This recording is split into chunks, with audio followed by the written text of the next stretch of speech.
Demand curves which indicate different levels of price elasticity of demand. हम बहुत सारे demand curves बनाएंगे and every demand curve will show a different level of price elasticity.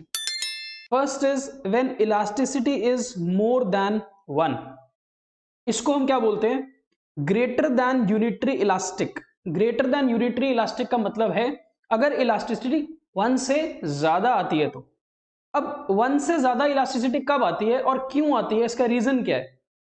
When the percentage change in demand is significantly more than the percentage change in price, जितना change price में आया उससे कहीं ज्यादा change अगर demand में आ जाता है, then the demand is said to be having more than unit elastic or highly elastic.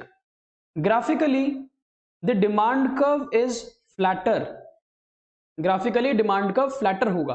अभी हम यहां पर डिमांड शेड्यूल भी बना रहे हैं और डिमांड कर्व भी बना रहे हैं।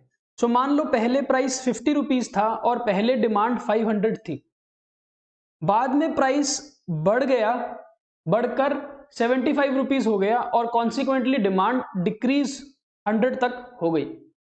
अगर आप यहां पर देखो ग्राफ पर, तो हमने एक डिमांड कर्व बनाया, पहले प्राइस 50 था जिस पर डिमांड 500 थी और बाद में प्राइस के बढ़ने के कारण डिमांड में फॉल आता है और डिमांड घटकर 100 यूनिट्स या 100 लीटर्स पर रह जाती है।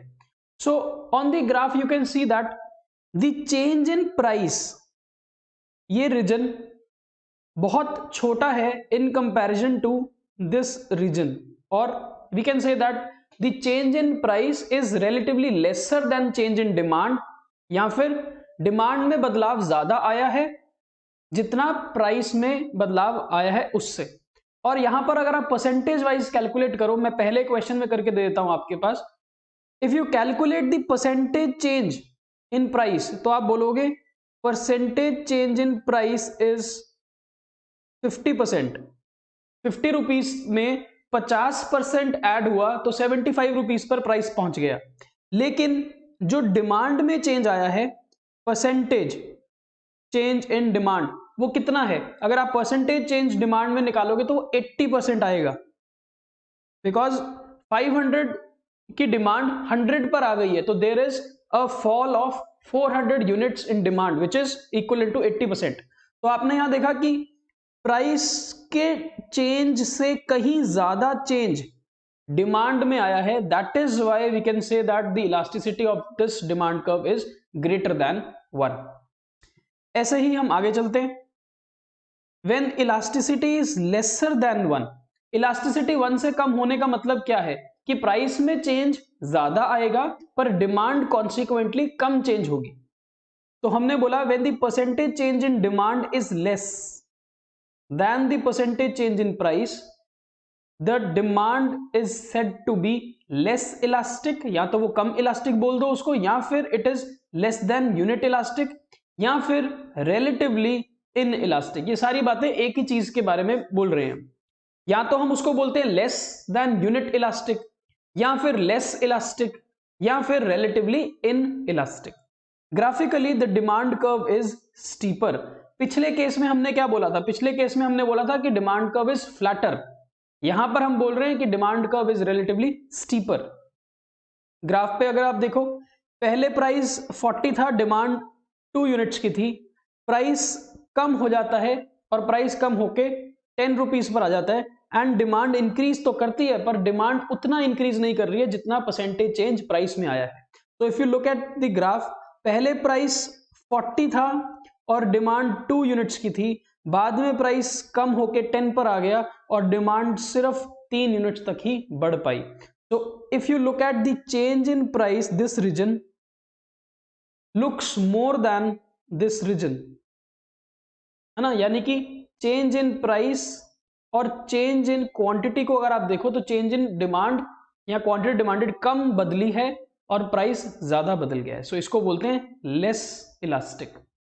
Next, unitary elastic which is elasticity is equal to 1। Equal to 1 का मतलब क्या है कि जितना प्राइस में बदलाव आएगा उतना ही बदलाव डिमांड में आ रहा है। So when the percentage change is equal to, percentage change in demand is equal to percentage change in price, the demand is said to be unit elastic or unitary elastic. या तो unit elastic बोल दो या इसको unitary elastic बोल दो, ठीक है। तो यहां पर प्राइस 100 था, डिमांड 100 थी, प्राइस 150 हो गया, डिमांड 50 पर आ गई। इसका मतलब 50% प्राइस बढ़ गया और 50% ही डिमांड घट गई, यानी कि दोनों ही बराबर हैं। So when the price was 100, demand was 100, when the price increase to 150, demand decrease to 50। If you look at the change in price and change in demand, both are equal, therefore the elasticity is equal to 1, unitary elastic. Then we have elasticity is equal to 0, इसको हम perfectly inelastic भी बोलते हैं, perfectly inelastic। inelastic का मतलब है कि demand में बदलाव ही नहीं आ रहा है। प्राइस 50 था, डिमांड तब भी 2 यूनिट्स की थी, प्राइस इंक्रीज होता है 60, तब भी डिमांड 2 यूनिट्स की है, प्राइस और इंक्रीज होता है 80 पर, तब भी डिमांड 2 यूनिट्स की है। इसका मतलब प्राइस तो चेंज हो रहा है पर डिमांड में उसका कोई असर नहीं पड़ता है। तो with increase in prices, prices increase कर रहे हैं, डिमांड वहीं की वहीं है 2 यूनिट्स पे, तो आपका जो डिमांड कर्व होगा that will be parallel to Y axis और perpendicular to X axis. Clear हुआ? When the quantity demanded does not change at all in response to a change in price of a commodity, then the demand for that commodity is said to be perfectly inelastic। और perfectly inelastic के case में हमारा जो demand curve होगा वो vertical या parallel होगा y axis के, ठीक है। The last one is elasticity is infinite, which means it is perfectly elastic demand curve.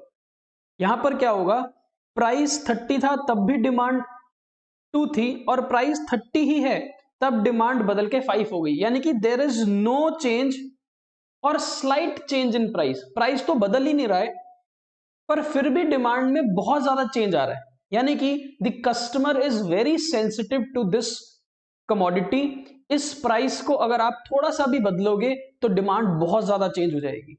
So when the demand for a commodity expands और राइजेस या फिर कॉन्ट्रैक्ट्स और falls to any extent without और with a very little change in price, the demand for the commodity is said to be perfectly elastic और infinitely elastic. And इस case में अगर आप ग्राफ को देखो तो पहले प्राइस 30 था तब डिमांड 2 यूनिट्स की थी, प्राइस अब भी 30 है, डिमांड 5 हो गई है। कल को जाके प्राइस फिर से 30 रहेगा और डिमांड शायद 4 पर आ जाए, और उसके बाद फिर प्राइस 30 पर ही अगर डिमांड 7 पर चले जाए। इसका मतलब प्राइस के फ्लक्चुएट होने के बावजूद भी, बिना प्राइस के चेंज होने पर भी डिमांड कभी भी बदल सकती है, तो इसको बोलते हैं परफेक्टली इलास्टिक डिमांड कर्व। और इस केस में जो डिमांड कर्व होगा वो पैरेलल होगा इस बार एक्स एक्सिस के, ठीक है। सो हम एक काम करते हैं, हम एक ही ग्राफ पर सारे डिमांड कर्व्स प्लॉट कर देते हैं। कैसे? On this X axis we have quantity demanded of X, on Y axis we have price of X, ठीक है। अगर हम सबसे पहले बात करें यूनिटरी इलास्टिक की, यहां पर प्राइस और डिमांड बराबर बदलता है, तो यूनिटरी इलास्टिक ऐसा होगा, E इज इक्वल टू 1। ये जो डिमांड कर्व आपको दिख रहा है, ये डिमांड कर्व की मान लो इलास्टिसिटी 1 के इक्वल है, यानी कि ये यूनिटरी इलास्टिक है। अब इलास्टिसिटी जिस डिमांड कर्व की यूनिटरी इलास्टिक से ज्यादा होगी वो डिमांड कर्व थोड़ा सा फ्लैटर हो जाएगा, वो डिमांड कर्व फ्लैटर हो जाएगा। यहां पर हम लिख सकते हैं this demand curve is flatter than the unit elasticity. और यहीं पर हम एक और डिमांड कर्व बना दें अगर, जो कि स्टीपर होगा, इसमें इलास्टिसिटी लेस देन 1 होगी, तो यहां हम लिख रहे हैं this demand curve is steeper, ठीक है। एक फ्लैट हो रहा है और एक थोड़ा सा स्टीपर है। फिर हमने एक और इलास्टिसिटी करी, elasticity equal to zero. Equal to zero का मतलब है कि डिमांड बदलेगी ही नहीं प्राइस के बदलने पर, सो वो ऐसा डिमांड कर्व होगा। तो this is elasticity equal to zero, because demand बिल्कुल भी बदल नहीं रही है, प्राइस अप डाउन हो सकता है। और फिर एक और हमने डिमांड कर्व किया था which is demand curve having elasticity infinite, तो वो डिमांड कर्व ऐसा होगा, elasticity is infinite, because price बदलेगा नहीं या बहुत थोड़ा सा चेंज होगा प्राइस, लेकिन डिमांड बहुत ज्यादा रिएक्ट करेगी। सो एक ही ग्राफ के ऊपर हमने डिफरेंट डिमांड कर्व्स प्लॉट करके देख लिए, और इस तरह से अलग अलग शेप्स वाले डिमांड कर्व पे हमारे को एक आइडिया लग सकता है कि इसकी इलास्टिसिटी कितनी होने वाली है, या हम कंपैरेटिव डिमांड कर्व्स बना सकते हैं विद ऑल दीज इलास्टिसिटीज। क्लियर हुआ?